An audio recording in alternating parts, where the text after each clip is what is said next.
Sí, sí, sí, escucho. Sí, bueno, perdón, hice aquí la daga de tirar el café sobre el teclado. Ya estamos listos, absorbidos.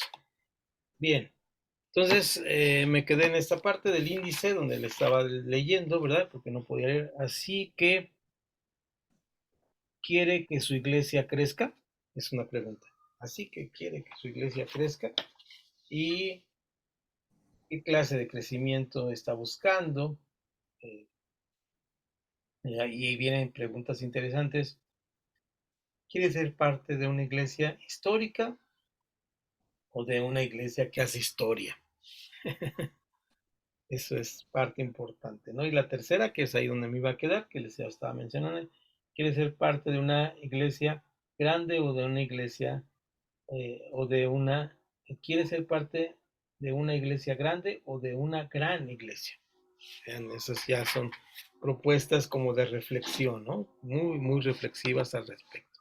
Entonces, sí, vamos a la primera unidad y vamos a, este es una parte de más o menos larguito, de un tema larguito, pero que vale la pena analizar con calma porque vamos a ir leyendo por párrafos. Yo les voy a marcar los párrafos que quisiera que leyéramos y reflexionáramos, si me hacen el favor. Y con este lectura de esta unidad, voy a regresar a mi pizarra electrónica, de esta unidad 1,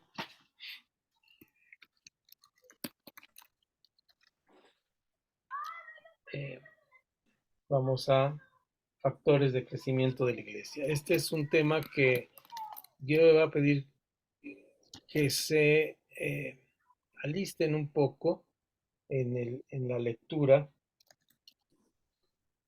para irlo manejando lo más rápido posible, porque tal vez de nuestro curso sea la parte más densa, más pesada. Este,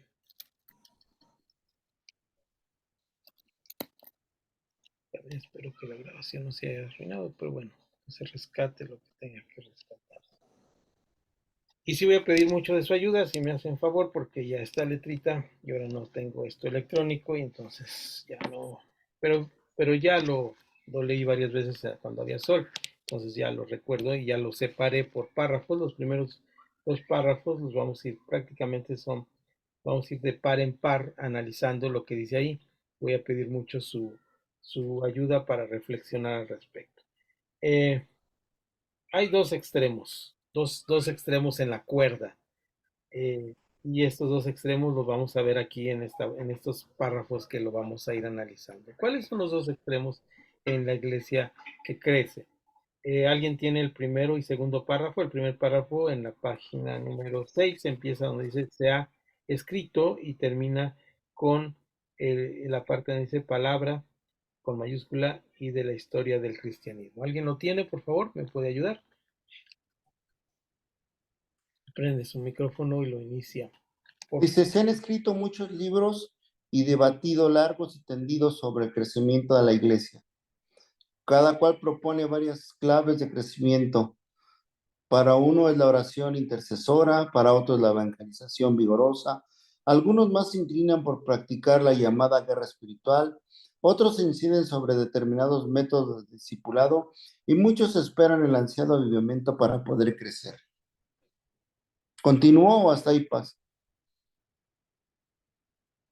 el siguiente párrafo, por favor, también, pastor. Dice, todas estas cosas son necesarias para el crecimiento y cada cual puede llevar su parte de razón, pero en mi humilde opinión, nos estamos poniendo un poco nerviosos en medio de este desierto espiritual que nos ha tocado vivir actualmente y buscamos desesperadamente fórmulas para sumar o multiplicar el número de miembros en la congregación sin tener en cuenta otros aspectos que Dios nos ha mostrado a través de su palabra y de la historia del cristianismo.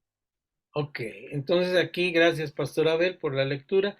Vean ustedes, hay muchas maneras muchos métodos para que la iglesia crezca. Algunos los privilegiamos más que otros, algunos los despreciamos más que otros. Y el autor de este manual nos dice que está escribiendo, está replicando un texto de Javier Fernández, ¿verdad? Y factores del crecimiento de la iglesia, y hay una página donde lo pueden bajar, es de lo recomiendo mucho, este portal se llama Protestante Digital, hay buenos autores contemporáneos que escriben ahí, muy recomendable, y este es uno de ellos, el señor Javier Fernández. Y en este sentido tienen que ver ustedes que está diciendo, no quito uno u otro, pero ¿a qué me voy o cuál sería? Recuerden que siempre estamos hablando de la parte de arriba, ¿verdad? Y el fondo que no debe moverse. Y él dice que hay dos aspectos. ¿Cuáles son dos aspectos que él dice que no deben moverse? Que uno es la parte de la palabra, ¿sí?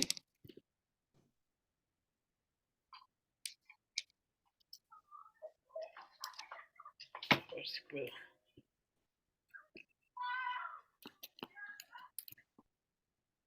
Ese es el primer aspecto. Y el otro, el aspecto de la...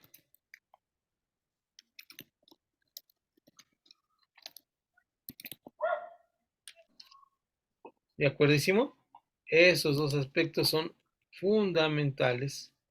¿Y por qué serán fundamentales? Porque, vamos, es la base, el sustento de lo que estamos hablando. La iglesia debe crecer en base a esto.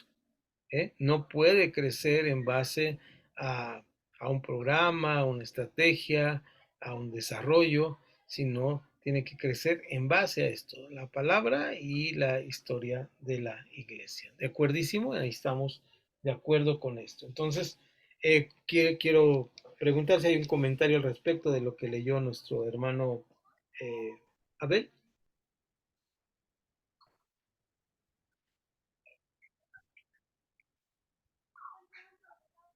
Si hay algún comentario, ahora es tiempo de ver. ¿Qué les parece? ¿Reconocieron algunas de las estrategias que estaban ahí? ¿Alguien las conoce?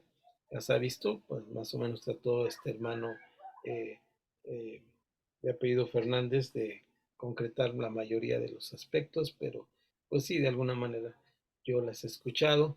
No podemos decir, como él mismo dice, son buenas o son malas, son estrategias. Las estrategias simplemente son estrategias, ¿no? Pero sí podemos de alguna manera referirnos a estas posibles estrategias como algo bueno. Adelante, Pastor Fer. Gracias, maestro. Sí, sí bueno, algunas de ellas las hemos escuchado, otras las hemos practicado, ¿verdad? Yo he escuchado el hijo de Billy Graham, ¿verdad? Que decía que mucha oración, mucha bendición, ¿no? Poca oración, poca bendición. Entonces, él dice que le funcionó mucho el crecimiento a través de la oración, que sin oración, pues no hay crecimiento, ¿verdad? Y creo que veía las herramientas que mencionó el pastor Abel a través de este texto, y pues creo que todas son importantes y todos vamos hacia ese mismo avivamiento, ¿verdad? Yo creo que todo es importante, todo suma, ¿verdad? Así es, todo va sumando y lo importante sería tener el conocimiento histórico de la iglesia, cómo ha crecido, dónde ha tenido sus problemas y también que sea bíblico. Por eso vamos a leer el siguiente párrafo, que es un párrafito de 2 líneas y luego el párrafo grande de 2, 4, 5 líneas hasta el pasaje de Hechos que ya leímos, 2 versículos que nos menciona aquí y lo vamos a recordar que nos dice este pasaje. Entonces, si alguien me ayuda con esto, por favor, me gustaría, dice él, que modestamente va a contribuir, ¿verdad? ¿Alguien tiene la lectura? Adelante, Pastor Fernando. Sí, maestro. Dice este texto: me gustaría contribuir modestamente a este tema del crecimiento en la iglesia mediante una serie de reflexiones personales que paso a comentar a continuación. Hay un crecimiento natural en la iglesia que hay que buscar mediante los recursos normales que Dios ha puesto a nuestra disposición: la oración, el estudio bíblico, la adoración, la evangelización, el discipulado, la comunión fraternal y demás disciplinas espirituales. Estos recursos deben llevarse en conjunto a la práctica de forma equilibrada y perseverante. Hechos capítulo 2, verso 46 al 47. Que ya leímos, y vean ustedes como él dice modestamente, pero pues él está siendo muy bíblico, ¿no? Está diciendo estas son las bases esenciales del crecimiento de la iglesia. Si en una iglesia no hay oración, no hay estudio bíblico, pues no hay nada, ¿no? Alguna vez he dicho yo que la oración es como para el ser humano la respiración. O sea, córtete el oxígeno y se acaba. El estudio bíblico es como que la columna vertebral. Ahora, ¿puedes vivir sin columna vertebral? Sí, sí, pero es una papa ahí. Hay iglesias que son una plasta, una plapla, de estos que usan los niños, plastilina de esta, no me acuerdo cómo se llama, mágica, que la pones y pues se va aplastando, no hace nada. Y si no hay estudios bíblicos, no hay nada de esto, ¿no? No hay una columna vertebral. ¿Qué menciona más, además de la oración? Fue lo que recordé, ayúdenme. La evangelización, es decir, si no tenemos programas de evangelismo, evangelizamos el evangelismo como estilo de vida, ya lo vimos. El discipulado, es decir, no damos, no tenemos nuevos nacimientos y los abandonamos en el hospital, sino les damos un crecimiento, la comunión fraternal, etcétera, ¿no? Y entonces, esto nos llega a esto que estamos en este parrafito grande, que vamos a empezar a leer, que dice, es peligroso enfatizar uno de ellos a expensas de los demás. Wow. O sea que esta tendencia no es mi tendencia, sino de muchos, que es peligroso que damos un énfasis. Vean, por ejemplo, el hermano Nahum normalmente, ¿qué parte enfatizaría? Pues tengamos nada más escuela dominical, ¿verdad? Nomás tengamos enseñanza. Es más, yo abuso de mi ministerio cuando me invitan a predicar. Digo, no voy a predicar aquí en las iglesias que me tienen confianza. Hoy no voy a predicar, prefiero darles una clase. O sea, no sé, ay, otra vez con sus clases, pobrecitos. Entonces, a veces le damos mucho énfasis. Por ejemplo, si solo se ora o evangeliza para crecer y se descuida el estudio bíblico, podemos surgir entre las congregaciones podría surgir entre las congregaciones el analfabetismo espiritual que conduce a la ignorancia y al fanatismo. ¿Qué dice el profeta? Mi pueblo pereció por falta de... Conocimiento. Qué terrible, ¿no? Que tenemos analfabetas por falta de conocimiento.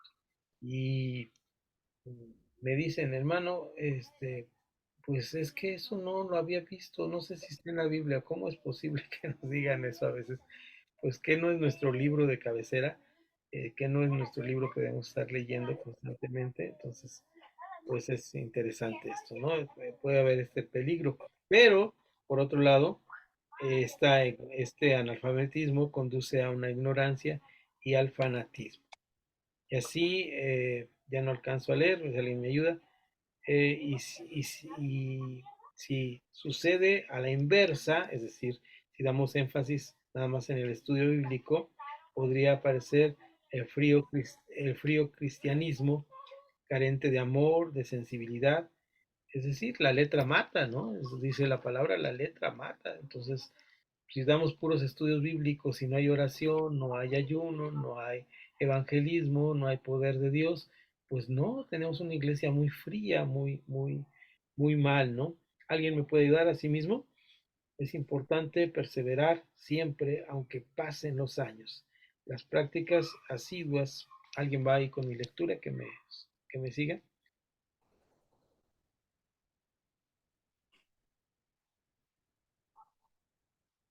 ¿O los traigo? Las prácticas asiduas de estas disciplinas fortalecen la fe, es decir, asiduas quiere decir constantemente todas estas disciplinas fortalecen qué cosa la fe y hacen que experimentemos el tipo de avivamiento normal, lo que dice este hermano Fernández, el tipo de avivamiento normal. Existe otros avivamientos extraordinarios que luego mencionaré, sí, y esto es importante. De vez en vez, en la historia del cristianismo hay avivamientos importantes que cambian la historia de la iglesia. A lo largo de toda la historia de la iglesia podemos revisar una serie de avivamientos y que Dios nos permita ser parte y entrar en estos avivamientos. En la segunda carta de Pedro, en el capítulo 1, verso 3 al 9, si alguien me ayuda, creo que esta letrota sí la puedo ver. La puedo buscar con más rapidez.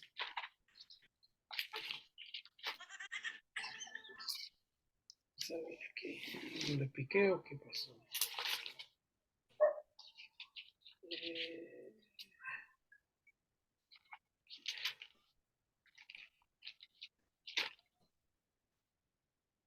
Uno, está Pedro.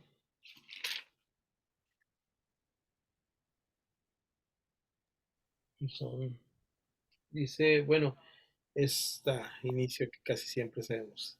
Bendito el Dios y Padre de nuestro Señor Jesucristo, que según su gran misericordia nos hizo renacer para una esperanza viva por la resurrección de Jesucristo de los muertos, para una herencia incorruptible, incontaminada e inmarcesible, es decir, que no se marchita, reservada en los cielos para nosotros, que sois guardados por el poder de Dios mediante la fe para alcanzar la salvación que está preparada para ser manifestada en los tiempos postreros, en los cuales vosotros os alegráis, aunque ahora por un poco de tiempo, si es necesario, tengáis que ser afligidos en diversas pruebas, para que sometidas a pruebas vuestra fe, mucho más preciosa que el oro, el cual, aunque perecedero,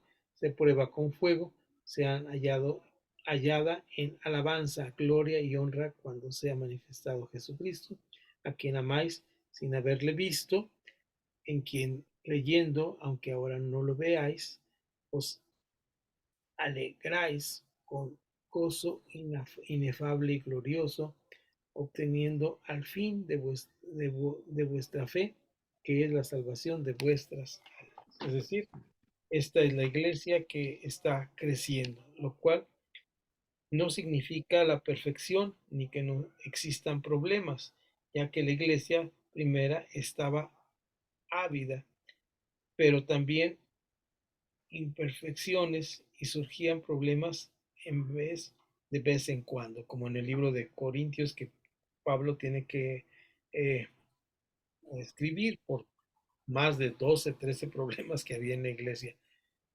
del Señor en ese momento.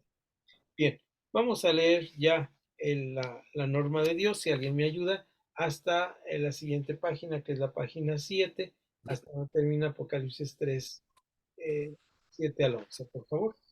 ¿Alguien lo puede leer? ¿Me ayuda? ¿Cómo andamos de tiempo? Vamos bien. La página 7 dice Paz. La página 6, Pastor Abel, donde empieza, hasta donde estaba leyendo, dice, la norma de Dios, es el párrafo antes de terminar el segundo de Ya. hasta la página 7, los primeros 3 renglones. Dice la norma de Dios es que una iglesia viva en el poder del Espíritu, realizando pacientemente la obra de edificación y evangelización. Pero a veces la iglesia, ante la rutina que conlleva parte de la vida, deja de perseverar, cede en la disciplina espiritual, pierde el primer amor y cae bajo la influencia del mundo. Cuando esto sucede, entonces no existe más camino que el arrepentimiento delante del Señor y el deseo de volver al primer amor. Dios escucha la oración genuina de los creyentes que desean hacer frutos dignos de arrepentimiento y le renueva con poder para continuar en la dinámica del avivamiento. Apocalipsis 2, capítulo 2, versículo 4 y 5. Dice, sin esta dinámica la iglesia carece de poder necesario para crecer internamente e influenciar en la sociedad que lo rodea. El crecimiento en la iglesia significa no solo cantidad, sino calidad. Podemos obsesionarnos por la cantidad, pero descuidar la calidad.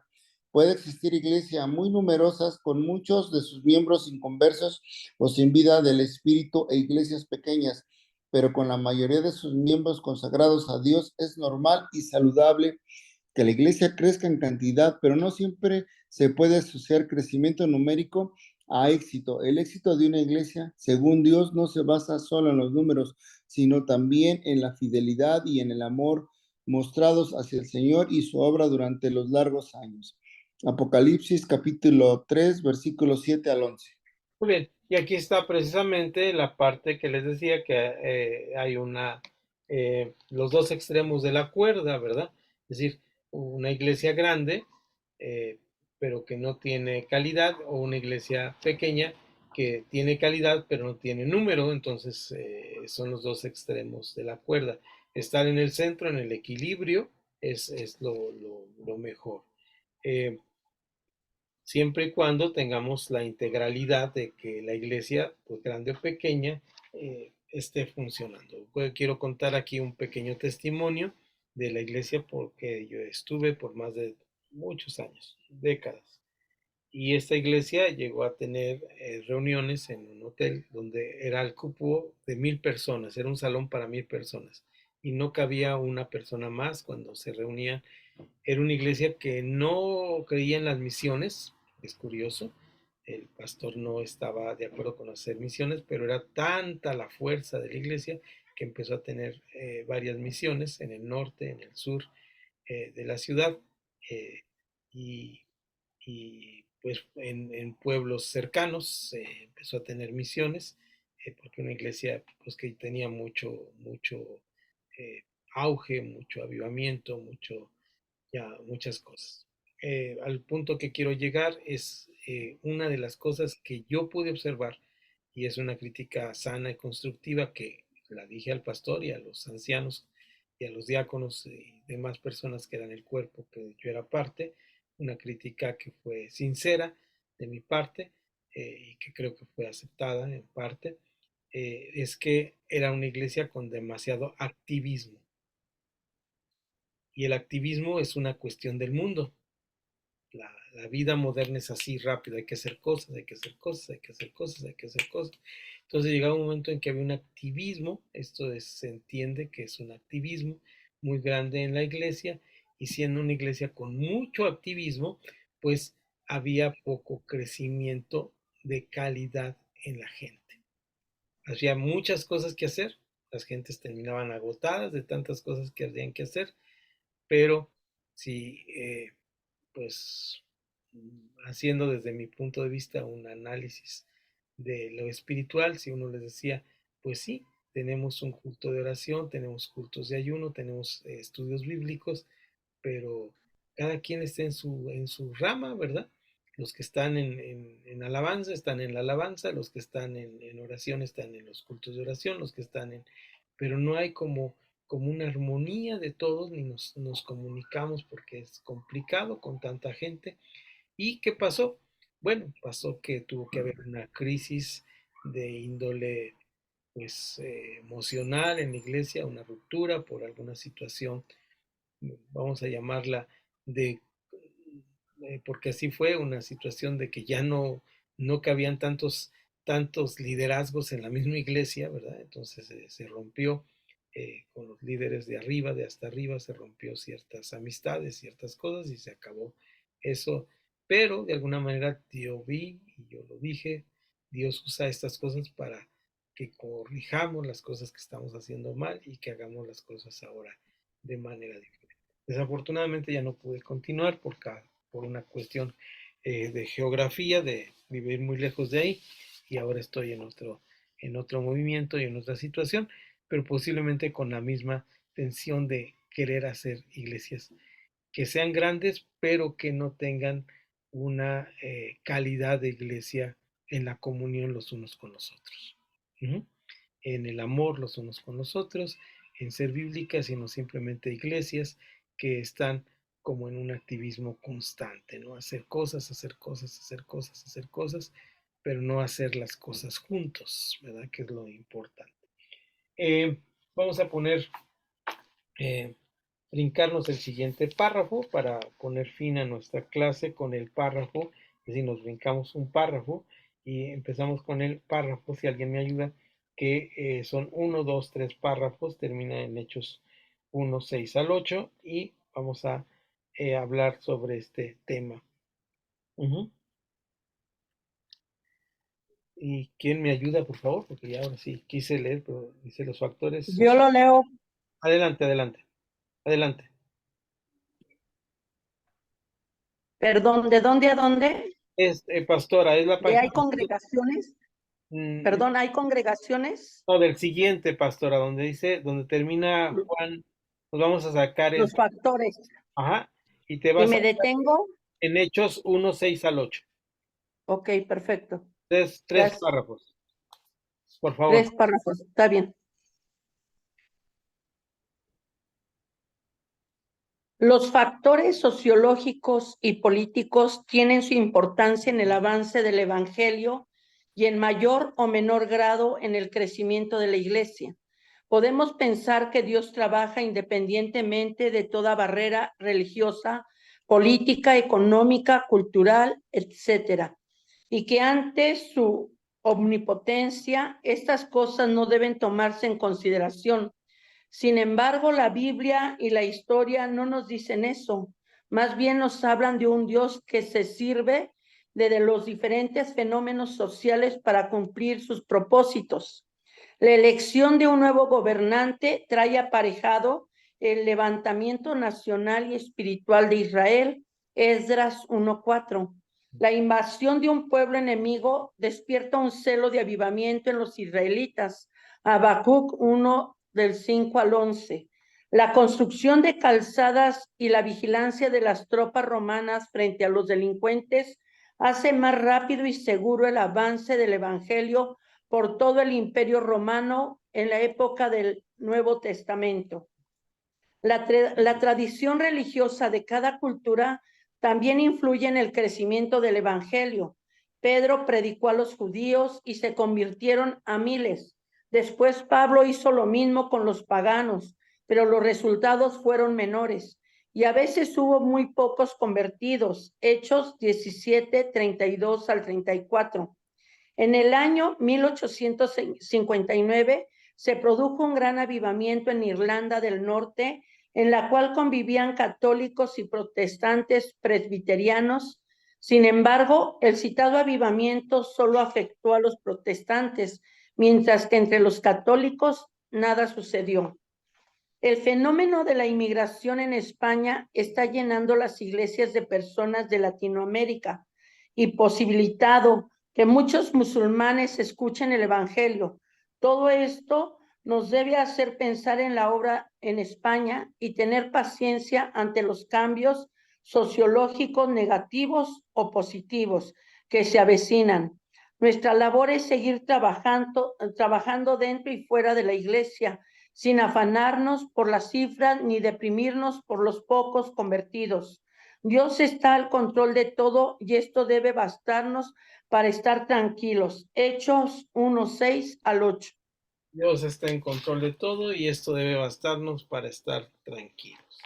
Nos da una serie de factores sociológicos, es decir, del estudio de la sociedad, donde así ha acontecido y esto ha ayudado al crecimiento de la iglesia. Me llama mucho la atención como menciona lo de España, porque tengo un amigo que es allá pastor, ¿verdad? Que estuvo en esa iglesia que les mencioné por más de 30 años, que se llama Miguel Casina, y él estando pastoreando allá, dice, es increíble que estuve trabajando por muchos años y hasta que vino el problema de migración de los turcos, es que la iglesia se me empieza a llenar, pero de turcos que vienen huyendo de las atrocidades de los musulmanes y encuentran, hablo la iglesia para refugio y ahí puedo predicarles el evangelio, se convierten y ahora no sé qué hacer con esa gente, ¿no? Entonces es todo un fenómeno y 1:6 de Hechos, entonces los que se habían reunido le preguntaron diciendo, con esto empezó nuestra charla, Señor, ¿restaurarás el reino de Israel en este tiempo? Y les dijo, no os toca a vosotros saber los tiempos o las sazones que el Padre puso en su sola potestad. Esto es una cuestión. ¿Por qué Dios permite ciertas cosas? ¿Por qué permite ciertos gobernantes? Imagínense ustedes cuando esa historia, quiero que si les interesa la historia de su país, pues vayan y lo vean, ¿no? El estado se llama Tabasco, su capital de Tabasco era San Juan Bautista, y después de la Revolución Mexicana viene a haber mucha influencia de una forma de gobierno que ya está extinta, no existe ya, pero en ese tiempo era una filosofía de gobierno que se llamaba comunismo y estaba en Rusia, principalmente promovida por los rusos, y muchos de los gobiernos de nuestra Revolución Mexicana veían esta forma de gobierno como una posibilidad, y como cada estado es soberano, ¿verdad? Y puede tener su propia forma de gobierno porque somos un gobierno federal constituido por federaciones.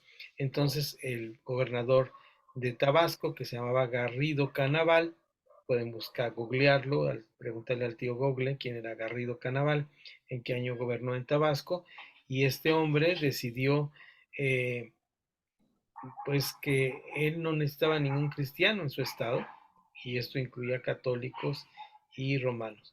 Y su acto, porque es acto que lo podemos ver ahora, es historia y lo podemos ver ahora, es que dijo, en primer lugar, la capital de Tabasco ya no va a ser San Juan Bautista porque es un nombre religioso. De ahora en adelante se va a llamar Villahermosa, por eso tenemos Villahermosa, Villahermosa, Tabasco. Y la catedral la voy a sacar. ¿Y saben qué hizo? A la orilla donde termina el estado, piedra por piedra desmontó la catedral de Villahermosa o de San Juan Bautista y lo echó fuera. Y además no quiero ningún cristiano. Está prohibido la religión cristiana en, en las primeras décadas del siglo XX, ¿verdad? Del siglo pasado. Se prohibió en el estado de Tabasco.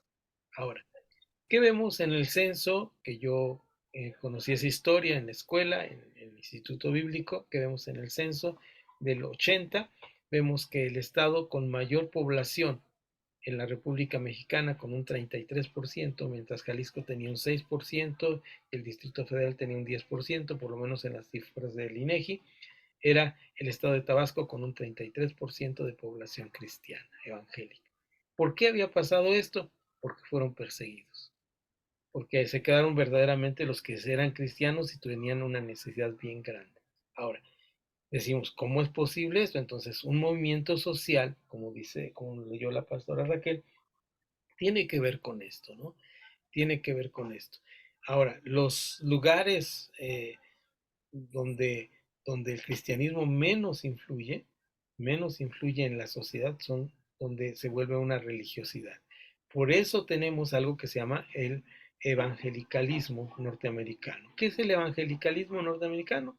Es una sociedad, ustedes ven aquí en cualquier serie de Netflix que hay una pastora, que van a la iglesia, pero pues no faltan las margaritas, no faltan las vidas disipadas, es decir, es simplemente una religión, lo que tienen como cualquier otra religión, no hay una conversión verdadera, y este evangelicalismo norteamericano pues nos está llevando a ver este evangelio que está alejado de Dios, este cristianismo alejado de Cristo, y está en lugar de crecer la iglesia, porque si crece en número, por ejemplo, uno de los factores más interesantes en Estados Unidos, si usted quiere ir a Princeton, que es una universidad de prestigio, pues necesita ser bautizado en la iglesia cristiana. Entonces la gente se convierte por ir a un instituto. En nuestras iglesias pasa. ¿A cuántos hemos bautizado? Yo no estoy hablando de su movimiento, no sé si lo hacen así. ¿A cuántos hemos bautizado o recibido como miembros porque se van a casar con la muchacha? Y los casamos y ya no vuelven a la iglesia, o quieren algo que se celebren los 15 años de su hija, y les damos la oportunidad para que estén, y esa es la vida social de la iglesia, ¿no? Y la iglesia no debe crecer por esto. Termino diciendo algo que he repetido mucho, pongo rayita aquí en la página 7, y termino diciendo algo que he repetido por varias ocasiones. Ahora sí me pasé un poquito, pero acuérdense que tuvo un percance cafetal aquí.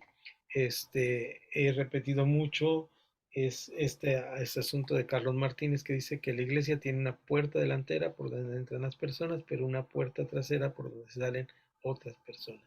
Pero también tenemos una puerta lateral, ventanas laterales por donde se meten los de las iglesias vecinas. Es decir, la iglesia en México, su población, es algo que se llama en sociología una población flotante, ¿verdad? Es decir, no es que haya más cristianos, es que hay cristianos que se mueven de un lado para otro. ¿Qué tan cierto es? Pues no sé en el caso de ustedes, en el caso de nosotros sí hemos hecho encuestas y resúmenes serios de nuestras pequeñas iglesias, porque son pequeñitas, ¿verdad? Siendo iglesias de menores a 100 miembros, es fácil tener control.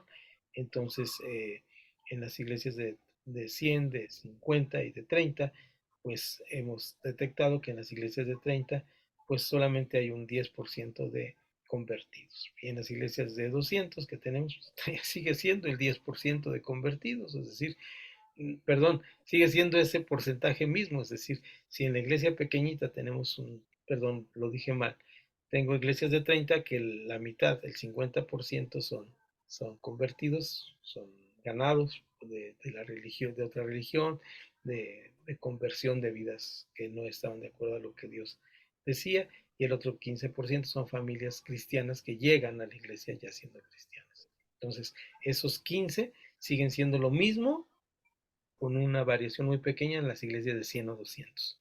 Los demás no es que no sean cristianos, los demás es que vienen de otras iglesias atraídos por el imán de una iglesia grande.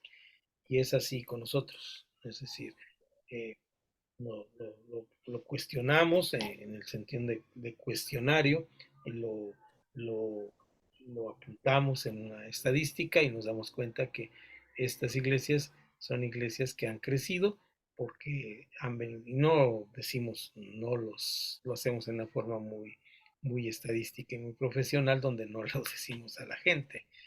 Simplemente nos damos cuenta que no estamos evangelizando, sino estamos abriendo opciones y esto es muy bueno y amamos mucho a nuestros hermanos y muchos de los que estamos ahí, que vemos, yo soy un caso de esos, estadísticamente, yo vengo de otra iglesia, pero eh, no los desechamos ni los echamos fuera porque son cristianos, al contrario, los abrazamos, los amamos y llegan a ser de gran servicio, pero sí me he llegado a preguntar cómo debe crecer la iglesia. Debe ser por ¿cómo llaman esto en fútbol, hermano Fernando?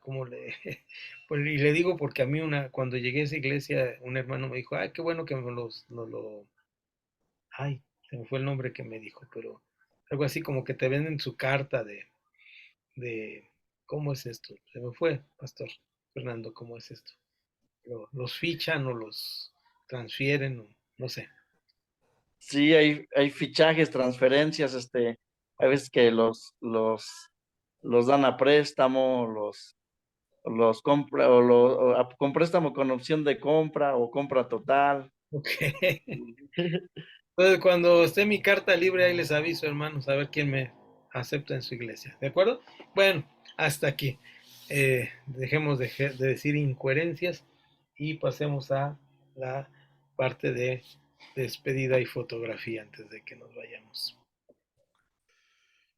Bienvenido Arturo, no te he visto por ahí. Bienvenidos. Cusberto, mire, ya está por ahí.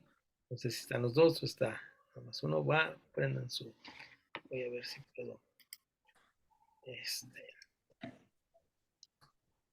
Ahí está. Ya está Mireya por ahí. Saludos a Cusberto cuando. Y ya no lo pasé. Mira aquí con esto. Bien. Pastor Moy, qué gusto verte, hermano. Sombras nada más. Dice la canción. Bien. Bueno, Es hermano. que no sé, pero yo sí los veo a todos. Ah, sí, sí, sí. Ustedes no me ven, pero yo sí los veo. Ok.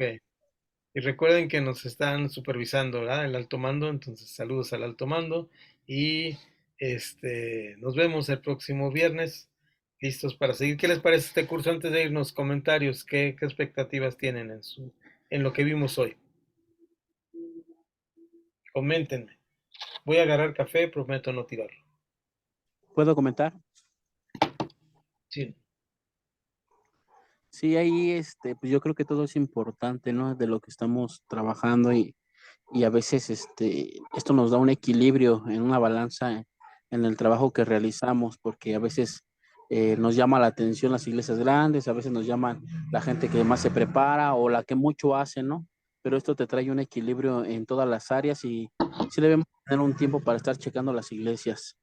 Cada 6 meses yo creo que es muy necesario que les hagamos un examen de cómo está su corazón y cómo está su mente, ¿no? Para poder seguir adelante y esto nos ayuda mucho. Se lo agradezco mucho, maestro Naum. Gracias, pastor. Pues ahí vamos en el instituto, estamos en el módulo 13, nos falta el 14 y el 15 y nos graduamos. ¿Estamos bien? Vamos bien. Bien, hermanos, Dios les bendiga. Buenas noches. Que Dios les descansen. bendiga, gracias por todo. Bendiciones a Buenas todos. noches, Dios les bendiga. Dios les bendiga, pastores. Buenas noches. Buenas Bendiciones a noches. todos. Descansen, saludos. Gracias igualmente, bendiciones. Dios les bendiga, hermanos. Dios les bendiga, Bendiciones. hermanos. Que Dios les Bendiciones, bendiga. mis hermanitos. Bendiciones, hermosas, Dios les bendiga.